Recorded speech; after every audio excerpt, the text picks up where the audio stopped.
Saudações a todos, sejam todos muito bem-vindos.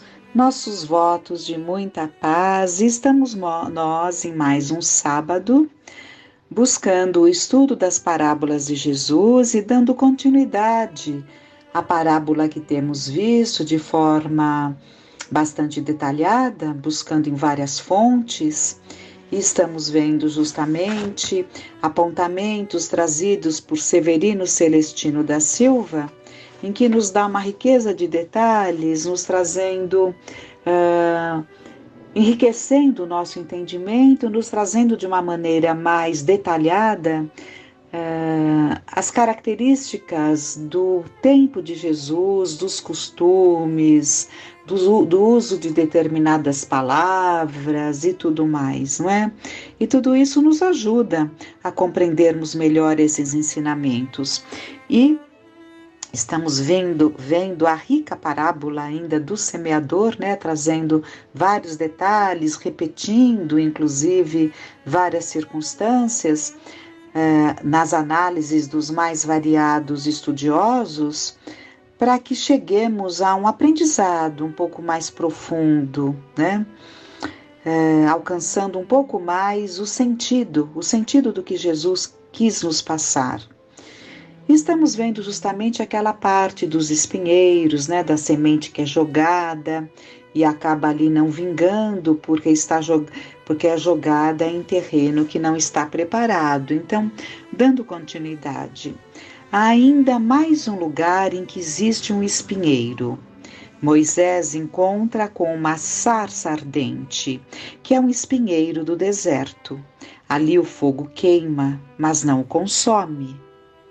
Os grandes sábios da Torá dirão que isso significa que Moisés teria que descobrir o que há de mais valoroso na sua trajetória para conseguir superar as suas imperfeições e os seus espinhos.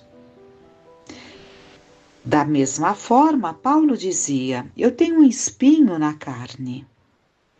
Ele possuía algo dentro dele que fazia com que ele trouxesse da sua consciência uma cobrança, para que assim ele pudesse passar por todas as dificuldades.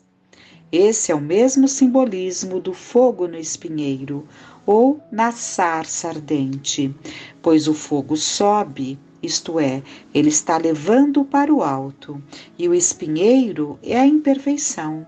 Isso significa que, mesmo com todas as imperfeições e as dificuldades íntimas que temos, é necessário fazermos com que o fogo da elevação não nos paralise, não nos envie para a direção, mas nos envie para a direção de Deus. Se visitarmos, e aqui ele cita o nome de uma região às margens do Rio Morto, mais ou menos Ein Gued, lugar em que Davi se escondeu de Saul. Ainda hoje podemos encontrar uma fonte naquelas grutas. Ali há alguns espinheiros cujos espinhos chegam a 15 centímetros de comprimento. Estes são os espinhos dos quais foram feitos a coroa do Cristo. Paulo teve espinhos na carne, e Jesus teve espinhos na cabeça, mas ele venceu a todos. Temos entre os espinhos Jesus profetizando, porque ele também foi semeado ali. Jesus foi colocado entre os espinhos e humilhado na cruz, para que a sua palavra e o seu gesto não morressem. Ele, que talvez tenha sido quem mais esteve entre os espinhos em toda a história da humanidade, seja fisicamente ou espiritualmente, pelo que foi injuriado, incompreendido e atacado. Mesmo assim, ele venceu a tudo. Nós, constantemente, nos deixamos asfixiar pela palavra e não vencemos as intempéries da vida da forma que ele venceu. Esses espinhos que foram usados na coroa do Cristo não somente perfuram, mas também coçam, provocam hemorragias, ardência e muita dor pela dilaceração que causam. Afinal, são 15 centímetros de comprimento. Nesses espinhos, temos Jesus profetizando, dando testemunho de amor e de fé para o mundo, mostrando como seria possível amar a semente semeada entre os espinhos. Como vemos, há uma explicação para a ave, a pedra e o espinho, que são as situações que Jesus fala, né? Que a semente não vinga, uma hora por conta da ave, da pedra, do espinho, né? São 3 elementos diferentes que constroem o significado da parábola. Há mais uma vez uma trindade que pode ser interpretada como o tríplice aspecto da doutrina: filosofia, ciência e moral religiosa. Essas são as 3 tentativas infrutíferas das 4 possibilidades que a parábola possui. Em Mateus capítulo 13, versículo 22, Jesus também dá uma explicação para os espinhos. O que foi semeado entre os espinhos é aquele que ouve a palavra. Mas os cuidados do mundo e a sedução da riqueza sufocam a palavra e ela se torna infrutífera. Sobre o poder, pensemos no maior símbolo que se pode ter, a coroa. Ele tem a sua própria coroa de espinhos, a única coroa diferente do planeta Terra. Ela foi a única que marcou a humanidade e dividiu o tempo. É o antes e o depois de Jesus, né? Então, mesmo quem não consegue ver em Jesus esse ser, né? O Messias, essa grandeza de espírito que esteve entre nós, Filho de Deus, nosso Pai, o escolhido para ser o nosso mestre, o nosso pastor, quem não consegue alcançar isso, mas só buscando estudar o homem Jesus, né? Não o Cristo, porque muitos não alcançam esse sentido da grandeza de Jesus, mas basta o homem Jesus para perceber a grandeza deste homem que esteve entre nós, que dividiu o tempo. Dividiu o tempo, é antes de Cristo e depois de Cristo. Né? Só isso já mostra o que foi a passagem dele aqui entre nós. Mas continuando, então ele tem a sua própria coroa de espinhos, a única coroa diferente no planeta Terra. Ela foi a única que marcou a humanidade e dividiu o tempo. Nada obstante, nem mesmo esta coroa destruiu a espiritualidade, o amor e a força daquele homem.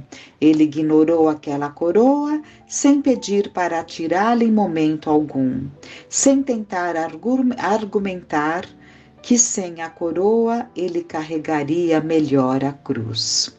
Aquela coroa furava toda a circunferência de sua cabeça, fazendo sangrar, arder, doer.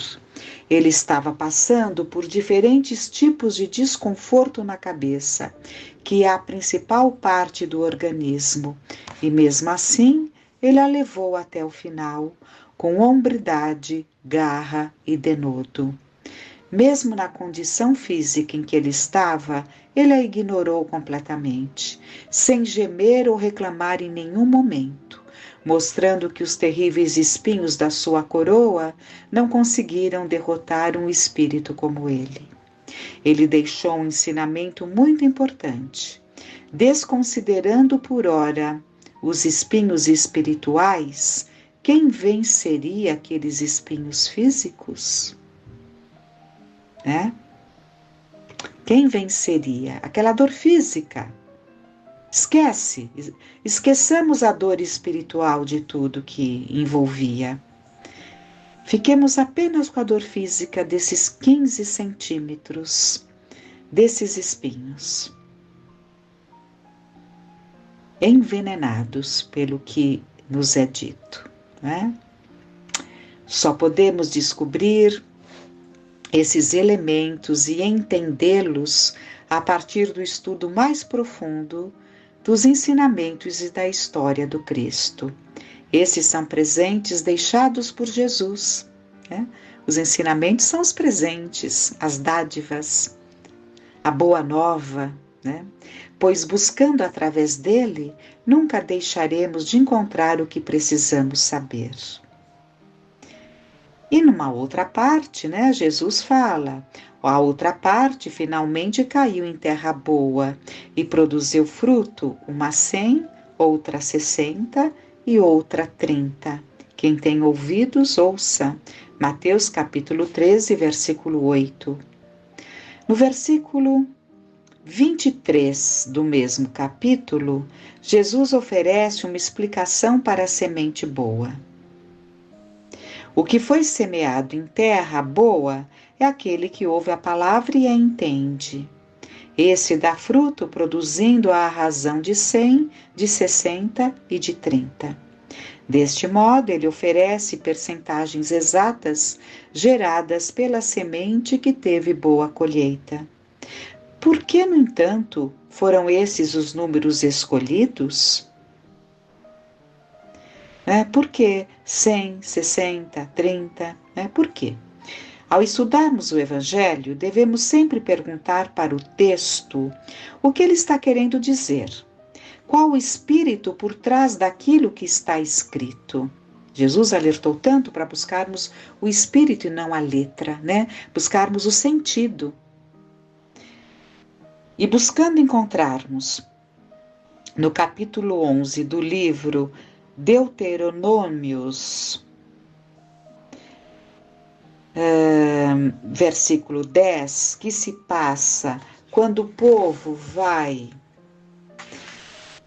entrar na terra de Israel e é dito a eles: pois a terra em que estás entrando, a fim de tomares posse, dela não é como a de onde saístes, a terra do Egito.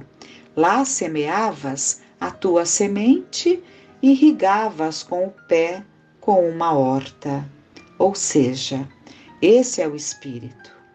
Ali ele fala enquanto estavam semeando no Egito, que nesse caso representa as paixões inferiores humanas, aquele espírito que ainda não tem um horizonte consciencial efetivamente bom e ainda está preso em ciclos viciosos e, portanto, não está pronto para frutificar. A terra que eles vieram a possuir era Israel, que era uma terra diferente. No Egito, era possível plantar uma semente jogando água sobre ela constantemente, e mesmo assim ela não brotaria. Em Israel, por outro lado, ele dirá: a terra que passas a possuir agora, a terra de Israel, é uma terra de monte, de vale, onde cai chuva do céu, e dessas águas as sementes vão beber. É a terra que o Senhor teu Deus te tem dado, e os olhos de Deus estão continuamente nela, desde o princípio até o fim. Mais uma vez, ele vai desde o alfa até o ômega, ou do Aleph até o Tav, primeira e a última letra do alfabeto hebraico. A terra do coração, que se torna pobre em espírito, primeira bem-aventurança, a que se corrompe na ilusão da matéria, se perde. Esse espírito, de tão contrito que ele se torna, encontrará a humildade. Ele entenderá que as respostas não estão na matéria, mas no espírito. E assim, ele começa a adentrar a sua terra prometida, dando o primeiro passo na sua direção. Nesse momento, portanto, a terra deste coração está diferente e começará a frutificar. No livro de Gênesis, no entanto, está sendo descrito a história desde o princípio do universo e da terra. E nessa parábola também é contada a história do povo de Israel. Há um agricultor muito famoso no livro de Gênesis, que se chama Caim, o filho de Adão.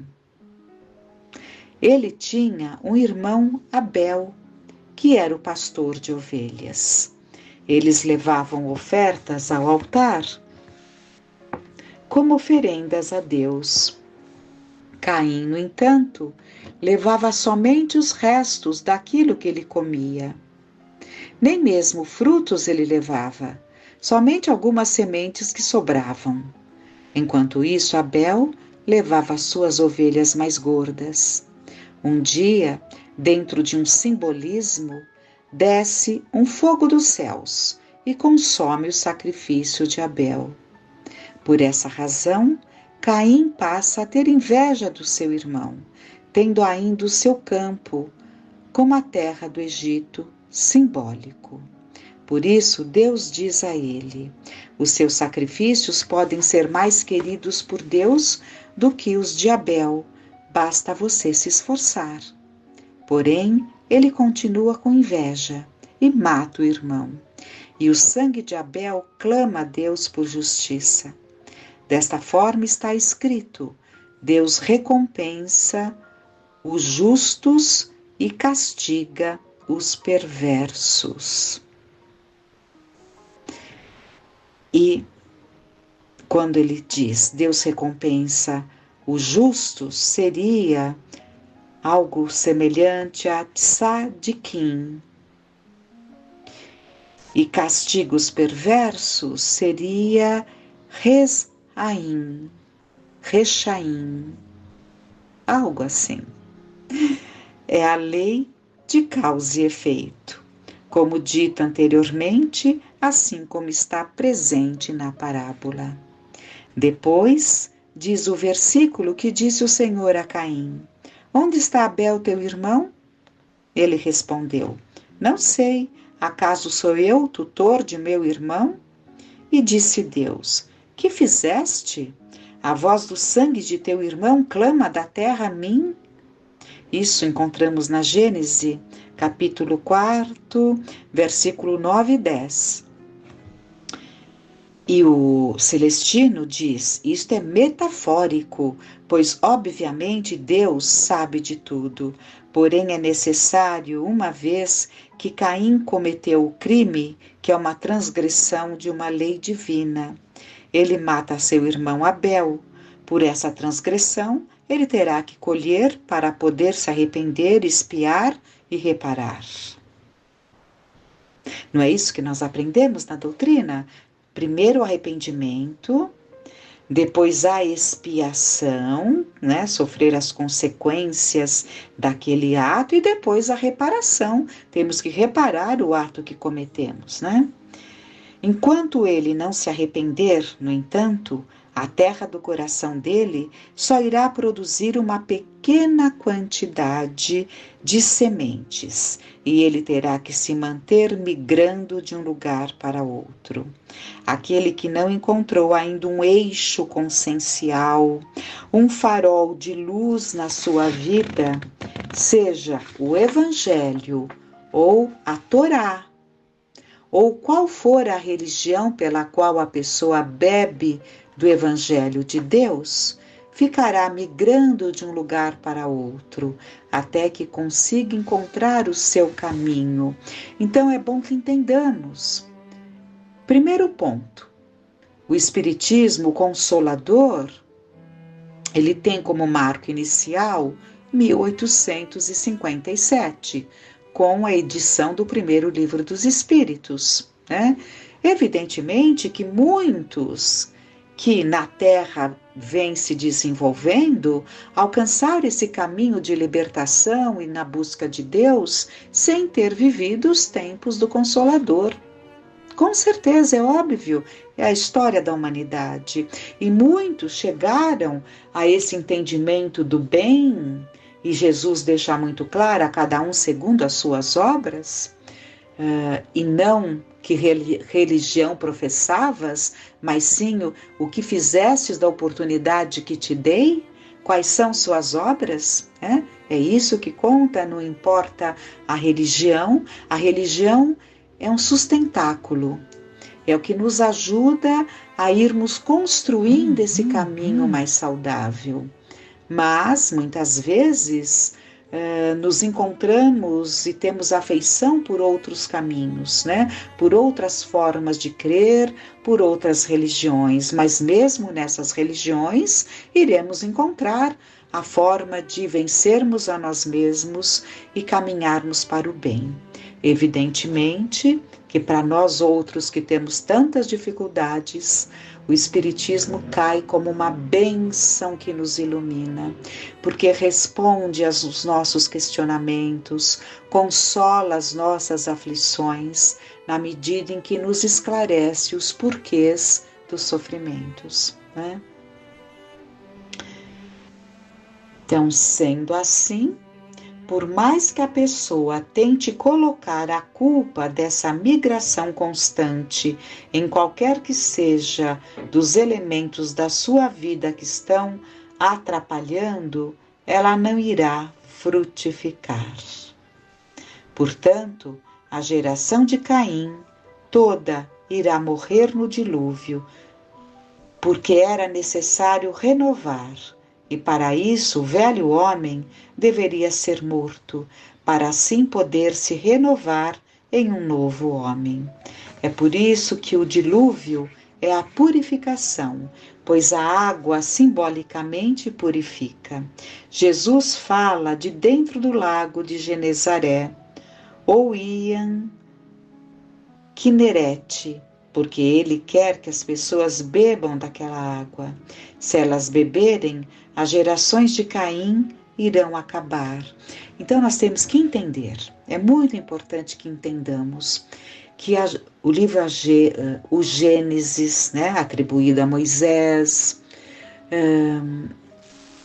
e outros livros, né, do Antigo Testamento, eles são permeados pela linguagem figurada, pelos simbolismos. O judeu era um povo muito ligado aos símbolos. Então ele é permeado de simbolismos, de metáforas, mas nós temos que alcançar o espírito daquele ensinamento. Adão, com Eva tendo 2 filhos e criando o mundo, quem leva ao pé da letra, né, vai ser desmentido pela própria ciência, porque o tempo de vivência que eles estavam aqui, que nós temos esses dados, não permitiriam que o nosso mundo tivesse sido povoado a partir de um casal.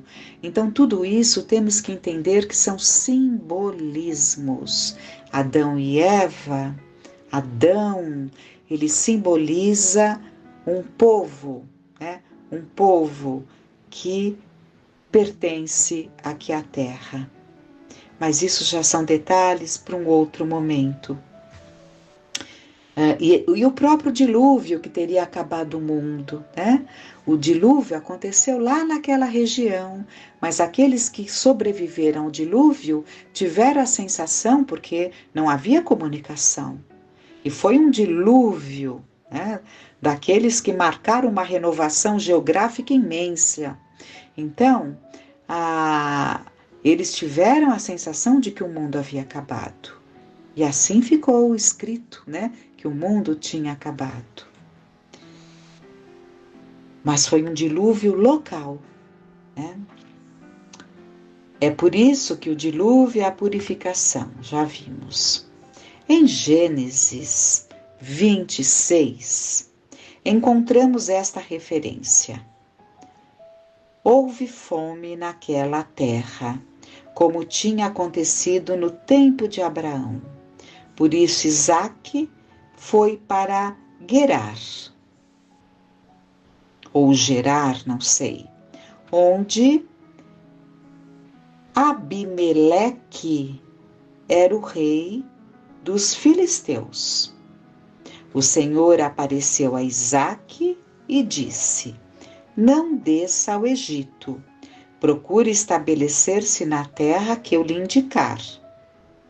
Permaneça nessa terra mais um pouco, e eu estarei com você e o abençoarei. Porque a você e a seus descendentes darei todas essas terras, e confirmarei o juramento que fiz a seu pai Abraão. Isaque formou lavoura naquela terra e no mesmo ano colheu a 100 por um, porque o Senhor o abençoou.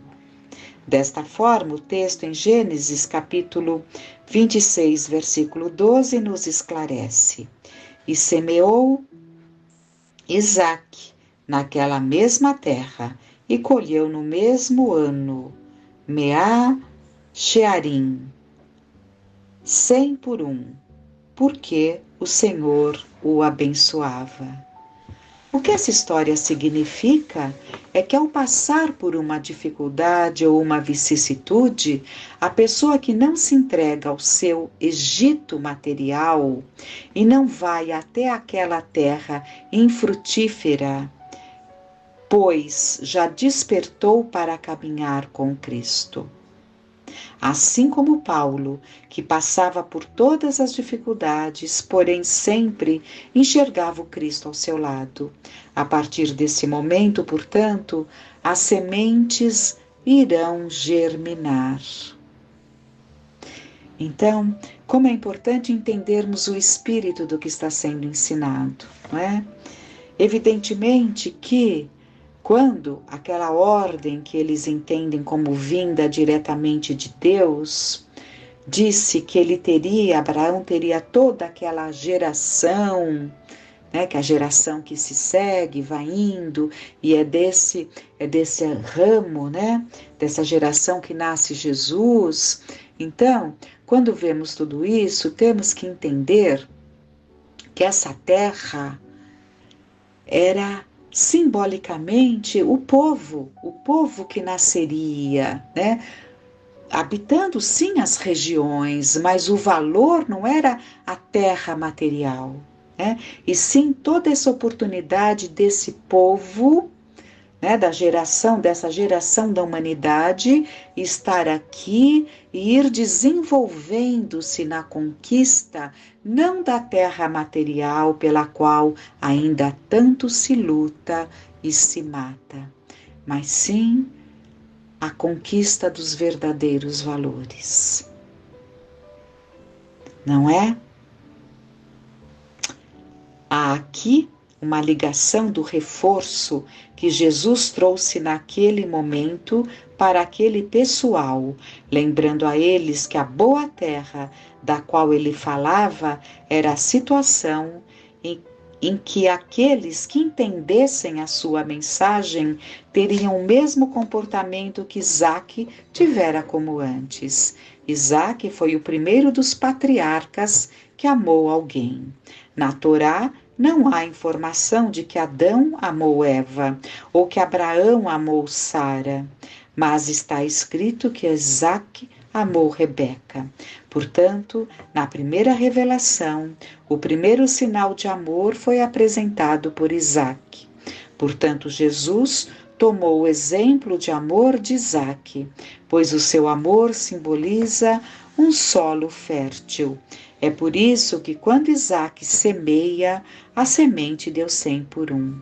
Desta forma, aqueles que fizessem ou despertassem amor pelos ensinamentos e pela semente dele eram solo fértil,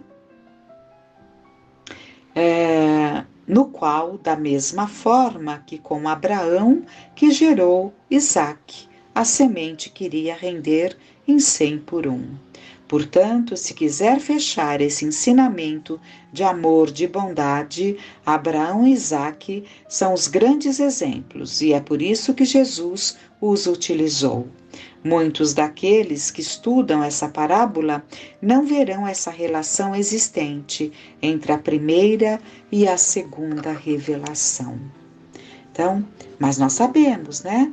Embora nos faltem conhecimentos, mas esses que têm os conhecimentos vão nos trazendo e nós conseguimos entender um pouco, né, da profundidade que esses estudiosos nos trazem. Mas conseguimos compor um entendimento para saber que o cristianismo nasceu do judaísmo, né? Porque era o povo preparado, era o único povo que conhecia o Deus único. Então, evidentemente que esse povo preparou-se através de Moisés e os profetas para a vinda de Jesus, né? Então, muito a refletir, é muito aprendizado, são muitas colocações, mas vamos aos poucos interiorizando esses benditos ensinamentos e que fiquemos em paz.